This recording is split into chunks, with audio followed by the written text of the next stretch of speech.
ቆይ ግን ስንቶቻችሁ ናችሁ የቤተሰቦቻችሁና የዘመድ አዝማዶቻችሁን ስም በእንግሊዝኛ የምታውቁት? yes ይሄ ሲምፕል የሚመስል ግን የእንግሊሽ ቮካብላሪ ውስጥ በጣም ጸዴ ቦታ ያላትን ዛሬ ፋሚሊ ትሪ ኔም አብረን እናያለን ማለት ነው። so stay with me until the end of the video and I'm pretty sure you will love it.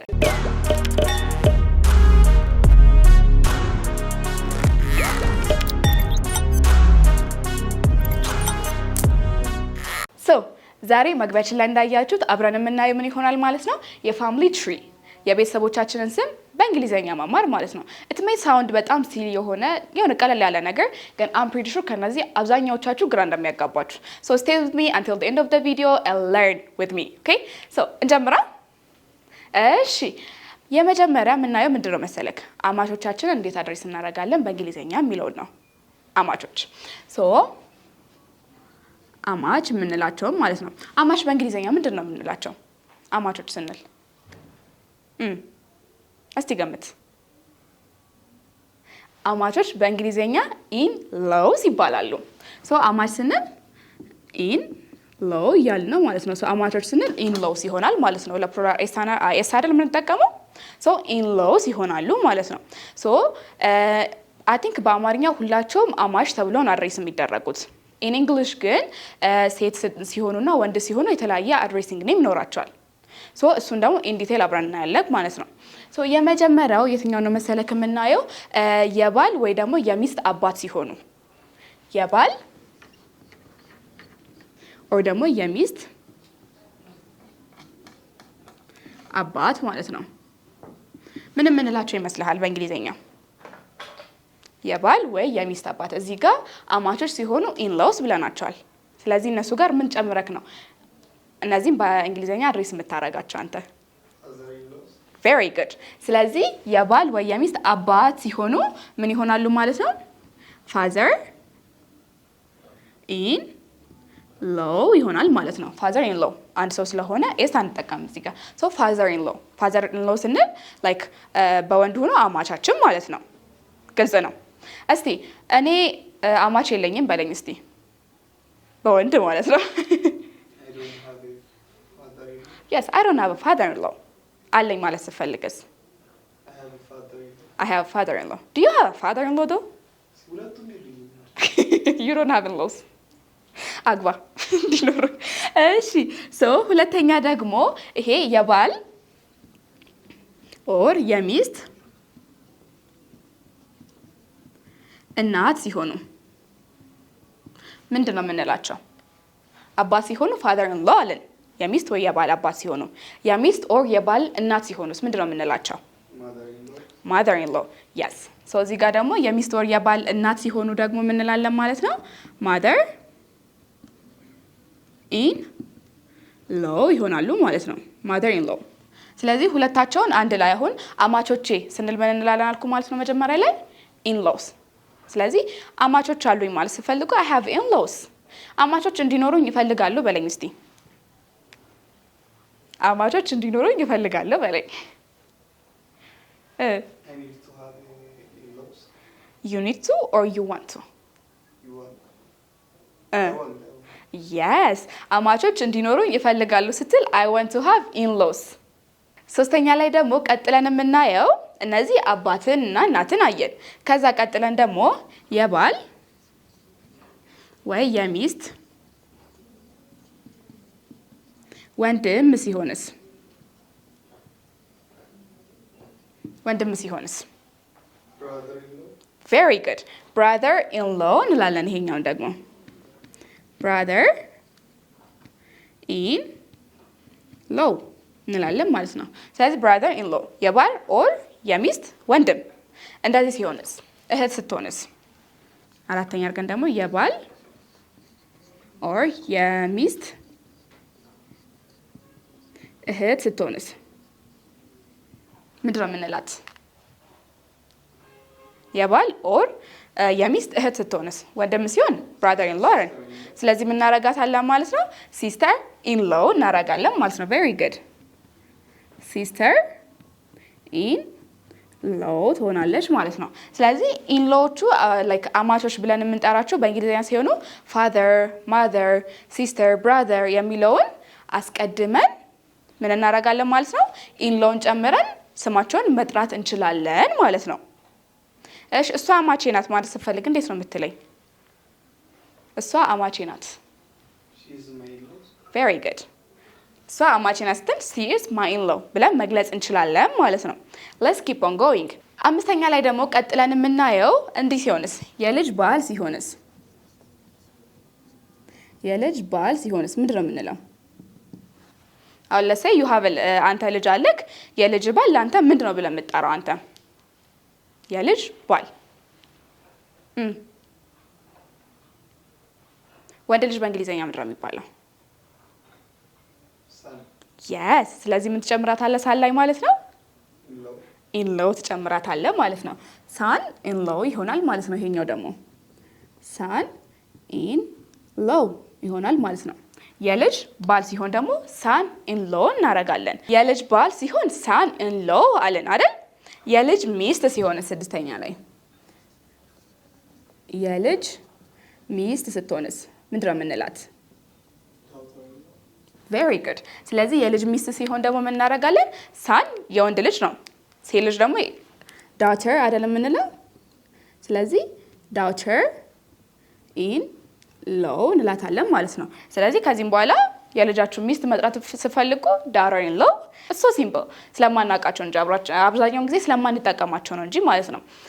እሺ እነዚህ ኢንሎዎችን እንደዚህ አየን። ግን እንትን ማለት ስንፈልግ እንዴት ነው የምንለው? የዘር ሐረጌ ነው ይሄ የዘር ሐረግ የዘር ግንድ የምንለው ነገር አለ አይደል? እሱ ነገር ግን በእንግሊዘኛ ምንድን ነው የሚባለው? የዘር ሐረግ የዘር ግንድ ምናምን የምንላቸው ነገሮች አታውቃቸው? የዘር ሐረግ የምንለው ማለት ነው። የዘር ሐረግ ኦር የዘር ግንድ እንላለን አይደል? እነሱ በእንግሊዘኛ ምንድን ነው የሚባሉት? እስቲ ሞክራቸው ዝም ብለህ። they are my ancestors ሲባል ሰምተህ አታውቅም? or my descendants። ስለዚህ የዘር ሐረግ ማለት ስንፈልግ በእንግሊዘኛ ምንድን ነው ማለት ነው? አንደኛው ancestor እንላለን፣ ancestors እንላለን። or ደግሞ descendantም እንላለን፣ descendants እንላቸዋለን ማለት ነው። ስለዚህ የዘር ሐረጌ ነው ብላችሁ በእንግሊዘኛ ማለት ነው they are my ancestors ማለት እንችላለን ማለት ነው።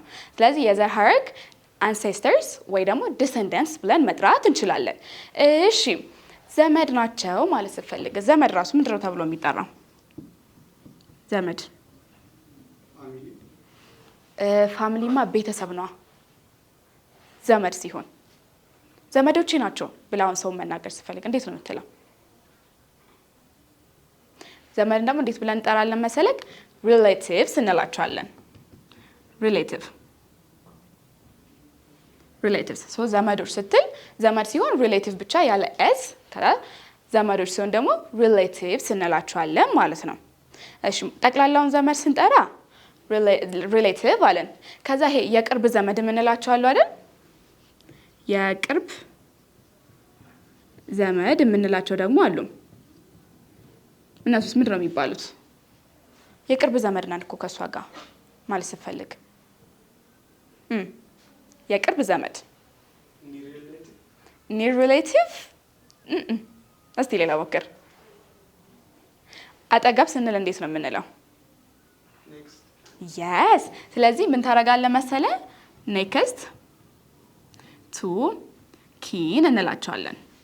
ኪን ሲባል ኦልሞስት እንደ ዝምድና ነገር ነው። ስለዚህ ኔክስት ቱ ኪን እንላቸዋለን ማለት ነው፣ የቅርብ ዘመድ የሚባሉትን። እሺ የቅርብ ዘመድ ኔክስት ቱ ኪን አለ።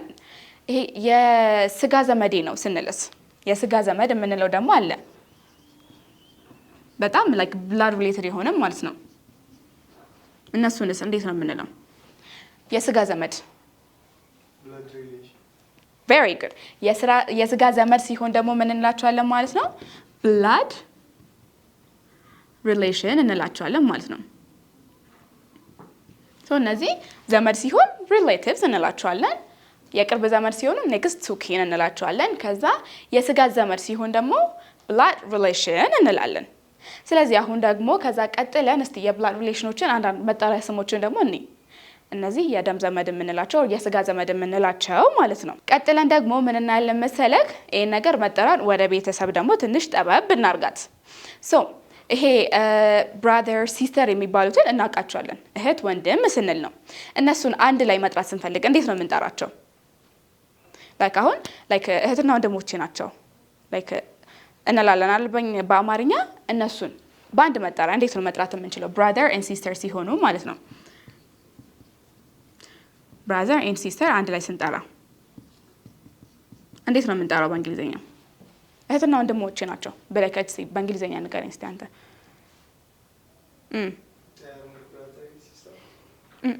ሌላ መጠሪያ አላቸው በእንግሊዝኛ። እህትና ወንድም የሚጠሩበት መጠሪያ አላቸው። እነሱን እነዚህን ሁለታቸውን እንዴት እንጠራለን መሰለክ? ሲብሊንግስ እንላቸዋለን። ሶ እህትና ወንድም ሲብሊንግ ተብሎ ይጠራሉ። ሶ እህትና ወንድሞቼ ናቸው ሲባል ላይክ ሞስትሊ ኔቲቭ ስፒከርስ ላይክ ዴር ማይ ሲስተር ኤንድ ብራዘር የሚለውን ዴር ማይ ሲብሊንግ ወደሚለው ይጠራል ማለት ነው። እናትና አባት በእንግሊዝኛ ምንድን ነው የሚባለው?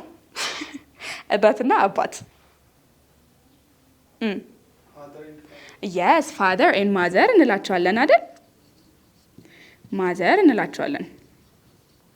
ከዛ እነዚህን አንድ ላይ ስንጠራ በአማርኛም ወላጆቼ እንላለን። እንደዛ ስንል በእንግሊዝኛ እንዴት የምናረጋት ይመስላል? ወላጆቼ ናቸው ብለህ አሁን አንተ ለሰይ እናትና አባትን ማስተዋወቅ ፈለግ፣ እንዴት ነው የምትላቸው አንድ ላይ? ፓረንትስ። ቬሪ ጉድ። ስለዚህ አንድ ላይ ደግሞ ሲሆን ፋዘር ኤንድ ማዘር ምን ይሆናሉ ማለት ነው?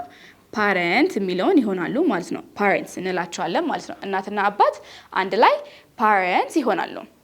እሺ ሳን ኤንድ ዳውተር ሲሆኑስ?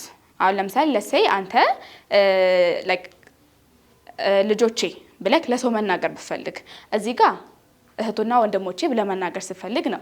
እዚህ ጋር ደግሞ ሳን ኤንድ ዳውተር ሆኖ አንተ ልጆቼ ብለክ አንድ ላይ መግለጽ ብፈልግ እንዴት የምትላቸው ይመስልሃል? የስ። ስለዚህ ልጆች ምን ይባላሉ ማለት ነው? አንድ ላይ ቺልድረንስ ይባላሉ። ስለዚህ ልጆቼ ናቸው ብላችሁ መናገር ስትፈልጉ they are my children ትላላችሁ ማለት ነው። እሺ ከዛ ደግሞ ባልና ሚስት እዚህ ጋር ደግሞ አሉ husband and wife። so husband ስንል ባል ነው፣ wife ስንል ሚስት ነው። እነዚህን ሁለታቸውን አንድ ላይ ባለቤት ብለን እንጠራለን። አሁን ለምሳሌ ላይክ ሚስትም ባለቤቴ ነው ትላለች፣ ባልም ባለቤቴ ናት ይላል። እነሱን አንድ ላይ መጥራት ስንፈልግ በእንግሊዝኛስ እንዴት ነው የምንለው? ይሄ ባለቤት ብለን በአማርኛ የምንለው ማለት ነው። እንዴት ነው የምንለው? እነሱን ደግሞ እንዴት እንላለን? ስፓውስ እንላለን።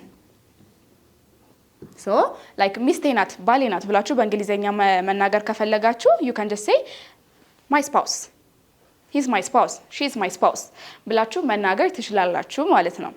ግልጽ ነው አይደል?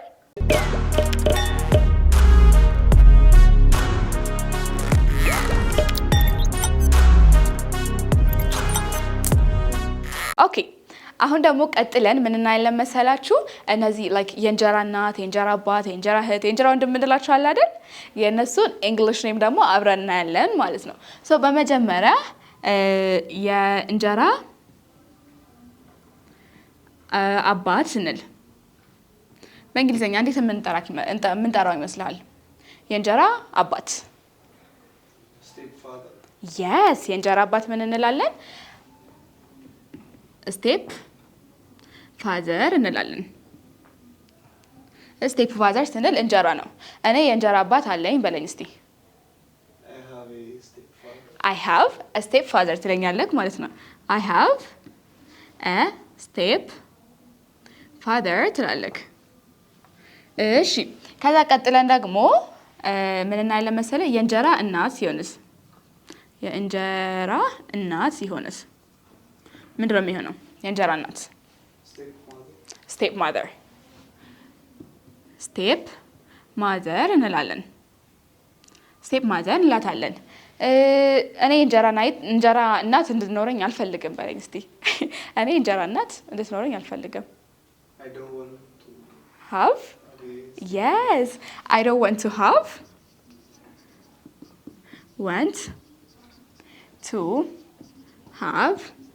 a step mother ትላለክ ማለት ነው።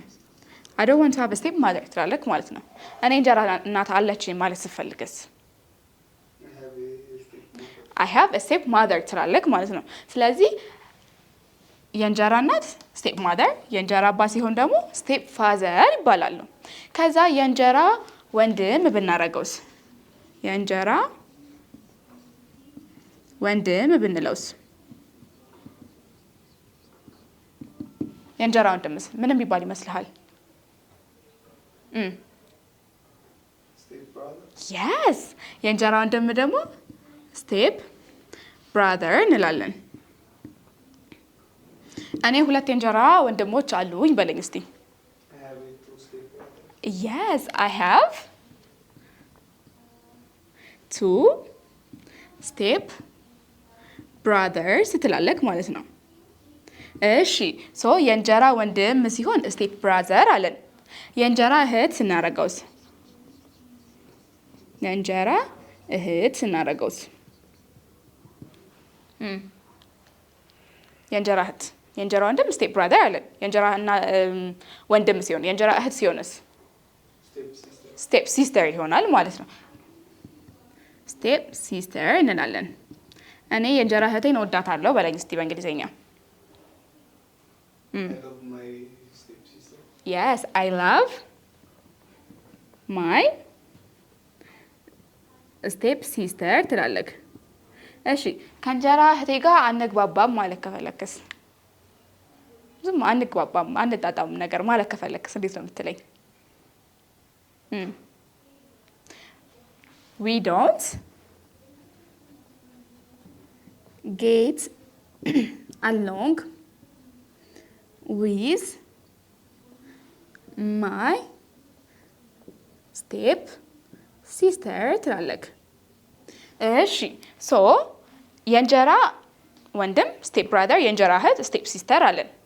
ሶ የእንጀራ እህትና ወንድም ሲሆኑ አንድ ላይ እንዴት ነው የምንጠራቸው? ብራዘር ኤንድ ሲስተር ቅድም ምን አለን? ሲብሊንግስ ብለናቸዋል አይደል? ስለዚህ የእንጀራ እህትና ወንድም ሲሆኑ ደግሞ ምን ይሆናሉ ማለት ነው? ስቴፕ ሲብሊንግስ እንላቸዋለን።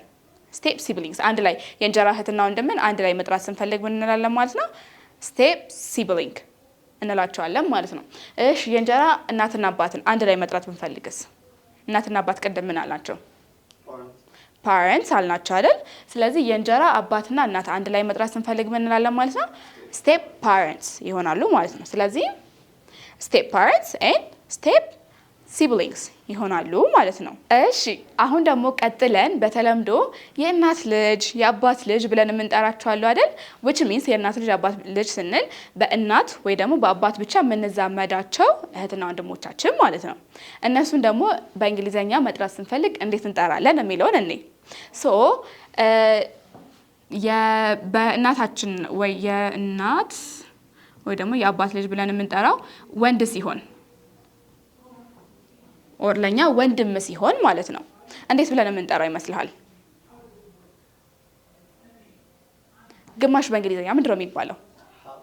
yes ስለዚህ ምን እንላለን መሰለከኛው ወንድም ሲሆን ኦር ወንድ ሲሆን half brother እንላለን። half brother እስቲ እኔ ላይክ የእናት ወይ የአባት ልጅ አለኝ በለኝ እስቲ አንተ በወንድ ሲሆን ማለት ነው። yes ስለዚህ ምን ትላለህ ማለት ነው? I have a half brother እንላለን። እሺ ቀጥለን ደግሞ ሴት ስትሆንስ? እቺኛው አንተ ወይ የአባት ሴት ልጅ ስትሆን ማለት ነው ስትሆንስ ምን እንላት ይመስልሃል? half sister እንላለን ማለት ነው። እዚህ ጋር ደግሞ ሲስተር እንላለን። እሺ half sister እስቲ በዚህ አንድ ሴንቴንስ ኮንስትራክት አድርግልኝ አንተ በhalf sister። I hate my half sister. Hate is a strong word though. I hate my half sister. ሲስተር ስትል ምን እያልከኝ ነው ማለት ነው? አልወዳትም እያልከኝ ነው ማለት እጠላታለሁ። አልወዳትም ሳይሆን እንደውም እጠላታለሁ እያልክ ነው ማለት ነው። እወዳታለሁ ሲሆንስ? I love my half sister. የምትወዷት I love my half sister ማለት ትችላላችሁ ማለት ነው። ሶ ለዛሬ ያስኩላችሁ የፋሚሊ ትሪ ኔሞች እነዚህን ይመስላሉ ማለት ነው። I hope you guys learned a very beautiful lesson። እርግጠኛ ነኝ ደግሞ ከዚህም በኋላ to daily language ውስጥ እንደምትጠቀሙት። Thank you for staying with me until the end of the video and this is Unique English Basics 2 በአካልም ሆነ በኦንላይን መማር የምትፈልጉት just give us a call and መገኛችን ደግሞ CMC ሚካኤል ጋስትሞል ፊት ለፊት ሎልታ ህንጻ 8ኛ ፍሎር ላይ እንገኛለን። come and visit us. Bye.